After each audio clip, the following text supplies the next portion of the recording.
अपने पसंदीदा शो के फुल एपिसोड देखने के लिए अभी डाउनलोड करें दंगल प्ले ऐप।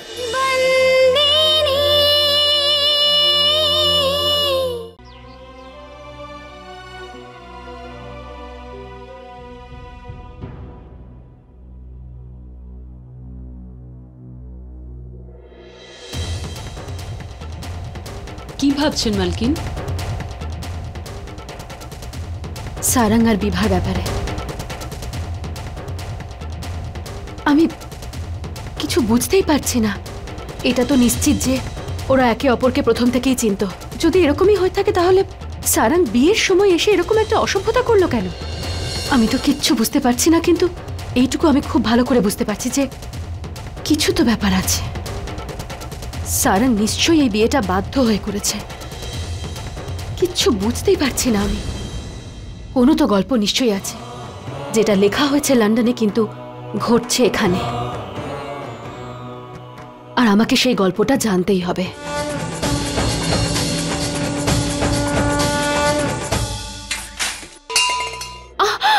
আরে কি হলো?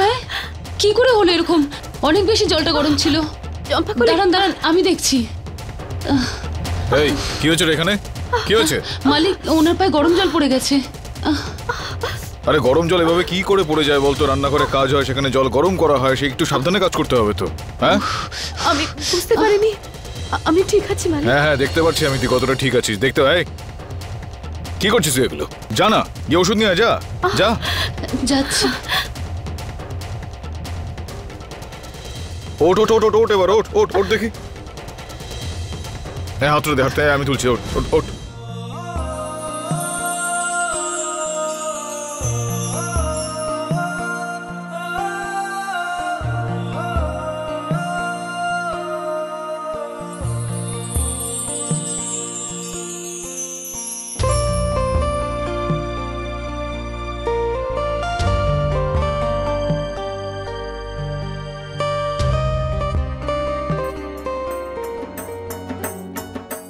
কি করবি এবার বল?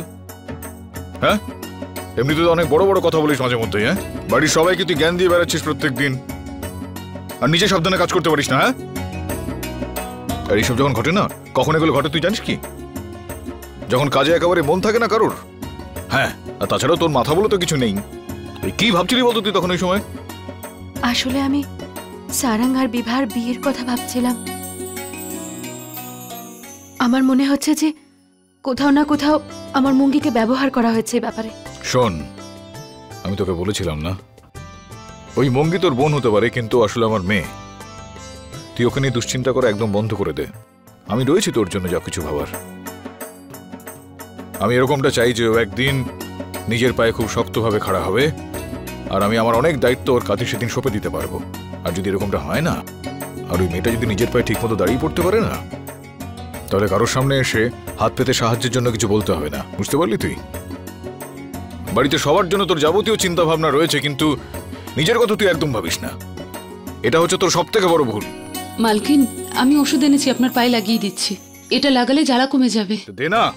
না না চম্পা, এখন না, আমার জ্বালা করবে। দে দে। না না চম্পা, আমি পরে লাগিয়ে নেব। এই চুপ করে থাক একদম। হ্যাঁ, ব্যথা লাগলে তখনই তো সেই সময় ওষুধ দিতে হয় নাকি? নাকি 4 দিন পরে সেটা দিতে হবে? কি সব কথা বলছিস? তুই যা এখান থেকে, মুখের দিকে হা করে না থাকিয়ে যা, বরফ নিয়ে যা। আচ্ছা, যা খুশি তাই বলছে।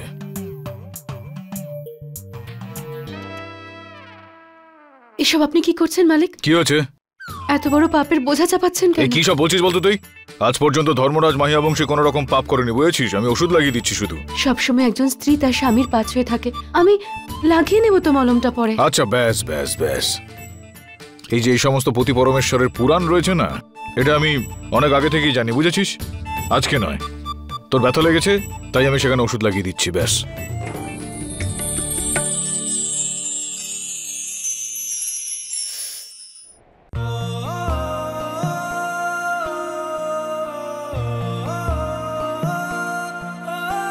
কি হলো আবার?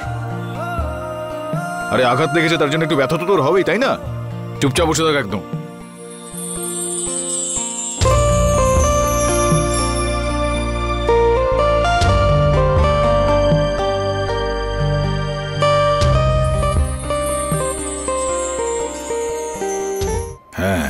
শাড়িটা দে মোছার জন্য।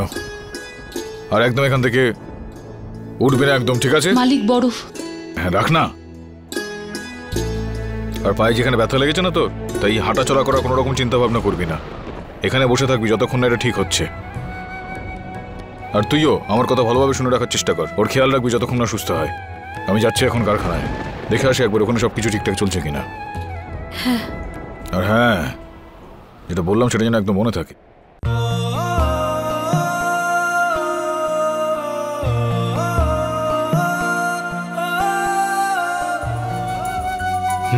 Very good. সাবধানে চালাও, বেশি সামনে যেও না। নন্দিনী সাবধানে। সাবধানে।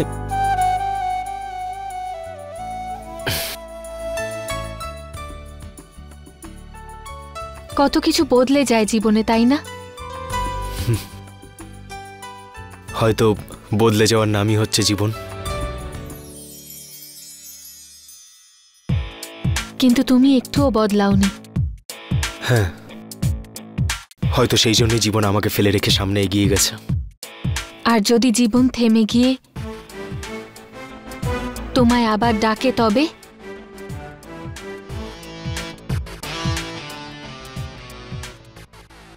তাহলে আমি বদলে যাবো কদ্দ। আরে নন্দিনী কোথায়? নন্দিনী, নন্দিনী, নন্দিনী! দাঁড়ান, একটু দাঁড়ান। ওই মেয়েটা যে সাইকেল চালাচ্ছিল সে কি আপনাদের মেয়ে? ওই মোড়ের মতো অ্যাক্সিডেন্ট হয়েছে, কোনো একটা গাড়ি তাকে ধাক্কা মেরেছে।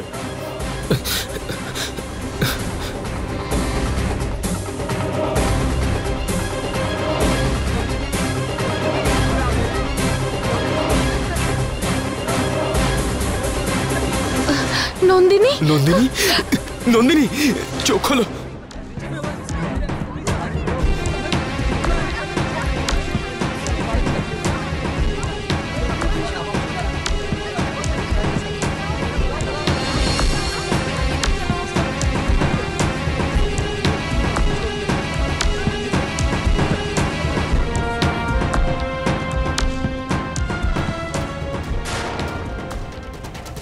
এখন ডিউটিতে কোন ডক্টর রয়েছেন? প্লিজ প্লিজ তাড়াতাড়ি বলুন, তাড়াতাড়ি ফোন তাড়াতাড়ি করুন, করুন না প্লিজ। প্লিজ। ডাক্তারবাবু, আরে! ডাক্তারবাবু, এই দেখুন কি হয়েছে, দেখুন না, কিছু একটা করুন না প্লিজ। বয়, বাচ্চাটাকে নিয়ে যাও।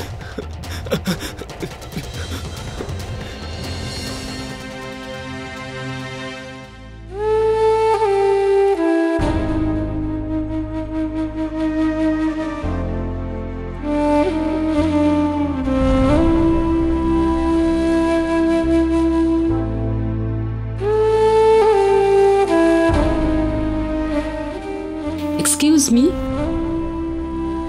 আপনারা প্লিজ ওদিকে গিয়ে বসুন।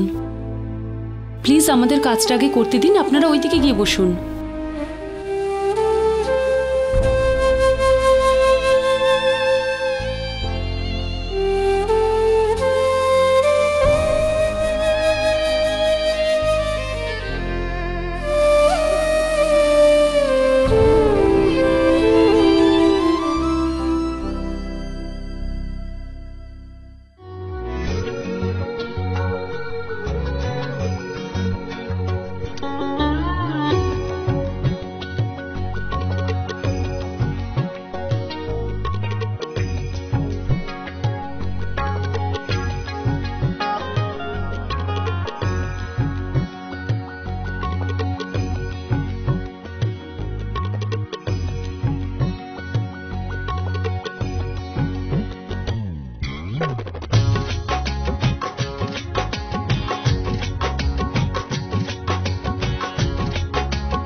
নন্দিনী, মা কেমন আছো তুমি? হ্যাঁ মা, মা কি হয়েছে? এদিকে আয়, মায়ের কাছে আয়। সরো। দেখুন, চিন্তার কোনো কারণ নেই, সামান্য আঘাত লেগেছে, সব ঠিক হয়ে যাবে। Thank you doctor, thank you. Boss, এখানে বস। কেমন আছিস সোনা? আমি ঠিক আছি। কেমন আছো তুমি মা? ভালো আছো তো? কিচ্ছু হবে না, ঠিক হয়ে যাবে।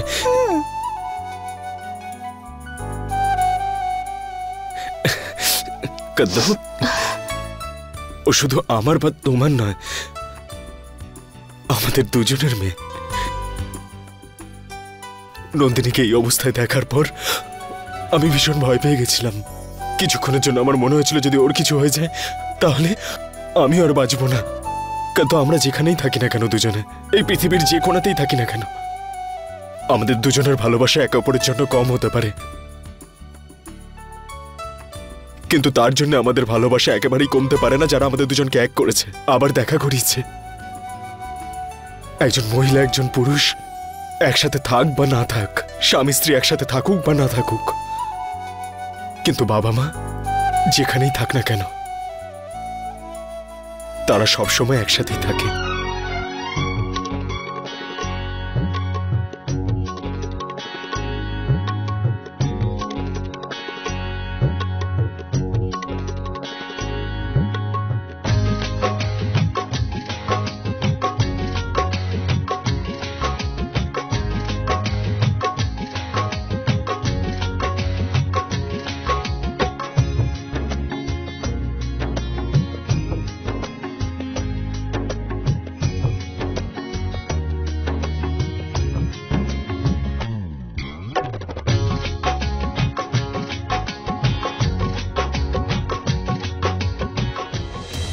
দেখো, লাভ লস দেখাটা আমার কাজ, তোমার নয়। তোমার শুধু কাজ হলো সমস্ত কনসাইনমেন্ট সঠিক সময় শেষ করে পৌঁছে দেওয়া। আর তুমি খুব ভালো করে জানো এই কনসাইনমেন্টটা আমাদের জন্য কত ইম্পর্ট্যান্ট। So take care. কি হয়েছে? হ্যাঁ মালিক।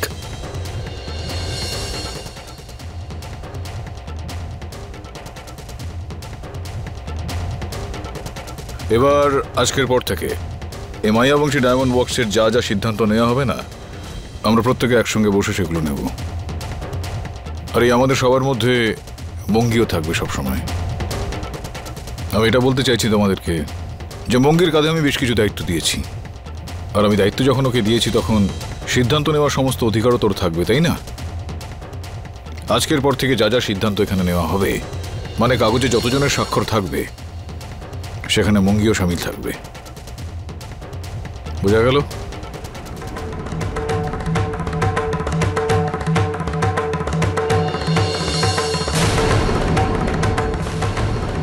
আজ্ঞে মালিক। যা।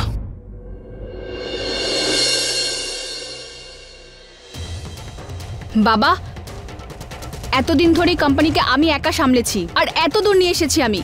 তোমার কি আমার উপর আর বিশ্বাস নেই, নাকি আমার ভাগের বিশ্বাসটাকে অন্য কাউকে দিয়ে দিয়েছো তুমি? আমার দুটো কোম্পানি আছে, তাও আমি তোমার কোম্পানি। আরে কি করবো আমি? কাউকে যদি আমি বিশ্বাস করি এবং সেই বিশ্বাস যদি তারপর ভেঙে দেয় তাহলে আমি কি করতে পারি? আসলে বিষয়টা হলো যে মানুষের চিন্তা ভাবনা যদি বদলানো যায় না, তাহলে আশপাশের অনেক বিষয় ঠিক হয়ে যায়। তুই বিয়ে করেছিস, সবকিছুই ভালো হয়েছে, তোর নিজের এত বড় ব্যবসার সাম্রাজ্য রয়েছে, সেটাও খুব ভালো ব্যাপার। তুই বলেছিলি না আমাকে যে তুই নিজে দায়িত্ব নিয়ে তোর কারখানা, তোর ব্যবসা সামলাতে পারবি। কিন্তু এই মাইয়াবংশী ডায়মন্ড বক্স সামলানোর জন্য তো কাউকে দরকার, সেই কারণে আমি মঙ্গিকে সেই দায়িত্ব দিয়েছি।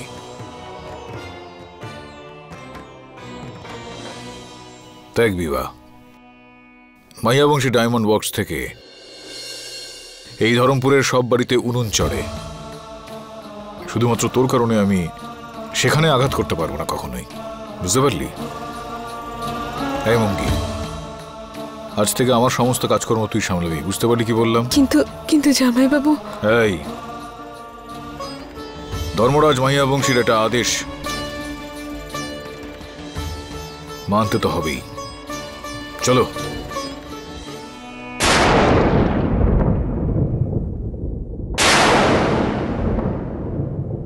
Wow, great. আমার ভালো লাগছে দেখে যে এই কোম্পানিটা এখন থেকে তুমি সামলাবে।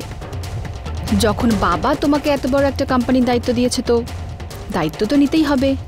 আর তাছাড়া তোমার এই একটা কোম্পানি আমার দুটো কোম্পানির সামনে কিছুই না। একদিক থেকে ভালোই হলো, আমার একটা দায়িত্ব কমে গেল। আমার নিজের কাজ করার জন্য অনেকটা টাইম পেয়ে যাব, আর আমি বাড়িতেও সারাঙ্গের সাথে অনেকটা টাইম কাটাতে পারবো। আমি বলি বাবারই কোম্পানির সাথে সাথে তুমি আমার কোম্পানিটাও সামলে নাও। আমার নতুন নতুন বিয়ে হয়েছে, আর এমনিতেও হানিমুনে তো যেতেই হবে। আর হানিমুনের পরে যদি আমি প্রেগনেন্ট হয়ে যাই তো আমার তো কাজ করার জন্য সময় থাকবে না। এনিওয়েজ, এখন থেকে শুরু করে দাও এই সমস্ত দায়িত্ব পালন করার। বিয়ে করেছি যখন, দায়িত্ব পালন তো করতেই হবে। আরে বিয়ের কথা শুনে মনে পড়লো, আমি তো তোকে আমার বিয়ের ছবি দেখাইনি, দেখবি তুই?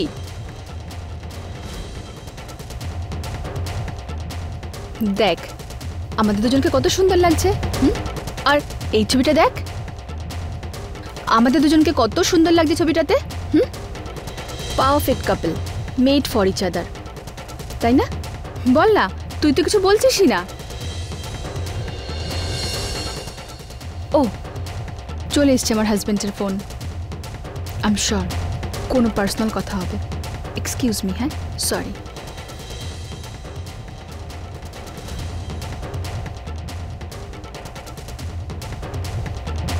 হ্যাঁ সারাং ডার্লিং, বলো।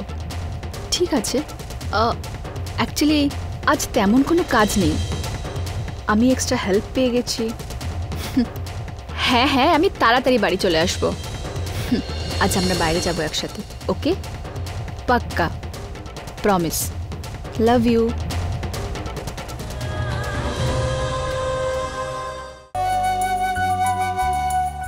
আরে আরে এসো এসো মুন্নু কাকা। জয় শ্রীকৃষ্ণ মালিক। জয় শ্রীকৃষ্ণ, জয় শ্রী। কেমন আছো বলো তুমি? খুব ভালো আছি।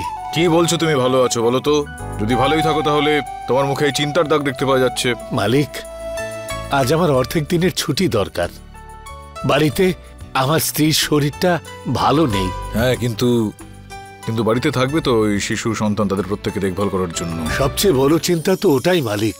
এই বাচ্চারা সব বড় হয়ে গেলে তখন ওদের নিজেদের পরিবার হয়ে যায়, তাতেই ওরা এত ব্যস্ত থাকে যে। হ্যাঁ বুঝতে পেরেছি, আমি বুঝতে পেরেছি। যাও বাড়ি যাও, নিজের স্ত্রীর পুরোপুরি খেয়াল রাখবে, ঠিক আছে? দাও ফাইল আমাকে দিয়ে দাও, আমি দেখে নেবো সবকিছু। জয় শ্রীকৃষ্ণ মালিক। যাও যাও যাও মালিক। এবার।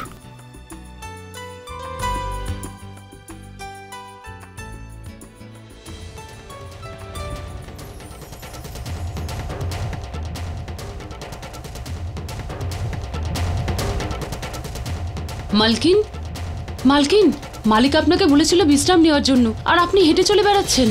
চম্পাকলি, আমি একদম ঠিক আছি। আমার একটা জরুরি কাজ আছে, আমি সেটা করে এখনই আসছি। মালিকের আসার আগেই করে নেব, তারপর আমি আরাম করব। চম্পাকলি, আমাকে একটা কথা বলো, যে বিভা যখন লন্ডন থেকে এসেছিল তখন ওর জিনিসপত্রগুলো কোথায় রেখেছিল? বিভা দিদি সব জিনিস তো স্টোর রুমে রাখা আছে। চলো আমার সাথে।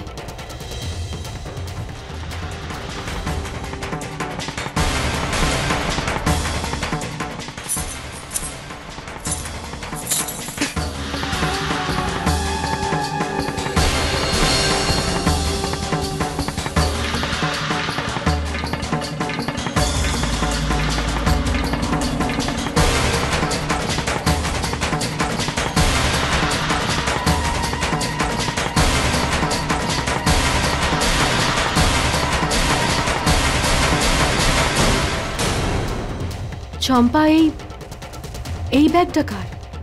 এই ব্যাগ? হ্যাঁ, বিভা দিদি। আমি আপনাকে বলেছিলাম না, যখন উনি লন্ডন থেকে ফিরেছিলেন তখন ওনার সব জিনিস এখানে রেখেছিলাম।